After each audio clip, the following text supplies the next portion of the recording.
ఈ మధ్య కాలంలో ప్రేమ పేరుతో ఎన్నో దారుణాలు చోటు చేసుకుంటున్నాయి. కొంతమంది యువత ప్రేమ పేరుతో తెలిసి తెలియని తప్పులు చేసి వాటిని కప్పిపుచ్చుకునేందుకు ఏకంగా హత్యలకు పాల్పడుతున్నారు. ముఖ్యంగా రిలేషన్షిప్లో ఉన్న వాళ్ళ మధ్య ఇలాంటి ఘటనలు ఎక్కువగా కనిపిస్తున్నాయి. ఇటీవల దేశవ్యాప్తంగా సంచలనం సృష్టించిన కాల్ సెంటర్ ఉద్యోగిని శ్రద్ధా వాకర్ హత్య గురించి తెలిసిందే. ఆమె ప్రియుడే అతి దారుణంగా హత్య చేసి శరీర భాగాలను ముక్కలు చేసి అడవిలో పడేశాడు. తరువాత ఇలాంటి ఘటనలు ఎన్నో వెలుగు చూశాయి. ఎంతో మంది అమ్మాయిలు ప్రేమ పేరుతో బలైపోతున్నారు.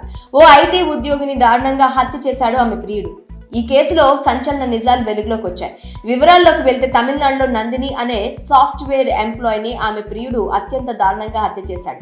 నందిని హత్య కేసును ఎంతో సీరియస్ గా తీసుకున్నారు పోలీసులు. దర్యాప్తులో భాగంగా సంచలన విషయాలు వెలుగులోకి చూశాయి.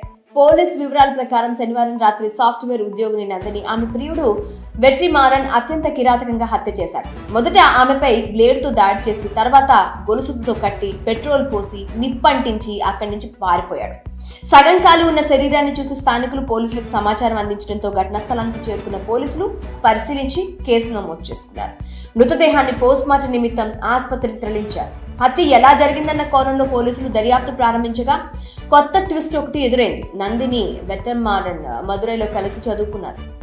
ఒకే కంపెనీలో జాబ్ చేస్తున్నారు. ఈ క్రమంలోనే వీరిద్దరూ ప్రేమించుకున్నారు. కానీ కొంతకాలంగా నందిని వెట్రిమారన్ దూరంగా పెడుతూ వస్తుంది. దీంతో వెట్రిమారన్కు నందినిపై అనుమానం కలిగింది. తనని కాదని వేరే వ్యక్తితో ప్రేమయానం కొనసాగిస్తుందని భావించాడు. ఈ క్రమంలోనే నందినిని దారుణంగా హత్య చేశాడు. ఈ కేసులో వెట్రిమారన్ ని అదుపులోకి తీసుకుని జ్యుడిషియల్ కస్టడీకి తరలించారు పోలీసులు. ఈ హత్య కేసులో ఓ ట్రాన్స్జెండర్ పాత్ర ఉన్నట్లు వెలుగు చూసింది. ట్విస్ట్ ఏంటంటే ఈ ట్రాన్స్జెండర్ ఎవరో కాదు, వెట్రిమారన్ అలియాస్ పాండి మహేశ్వరి. గత 6 నెలల క్రితమే అబ్బాయిగా మారడం గమనార్హం. మహేశ్వరి పేరు మార్చి వెట్రిమారన్ అంటూ అబ్బాయిగా చలామణి అవుతుండడం ఇప్పుడు పోలీసులను షాక్కి గురి చేస్తుంది. అయితే నందిని మొదటి నుంచి ఇష్టపడి వెట్రిమారన్ అలియాస్ తనకు దూరం అయిపోతుందన్న కారణంతో ఈ హత్య చేసినట్లు పోలీసులు చెబుతున్నారు.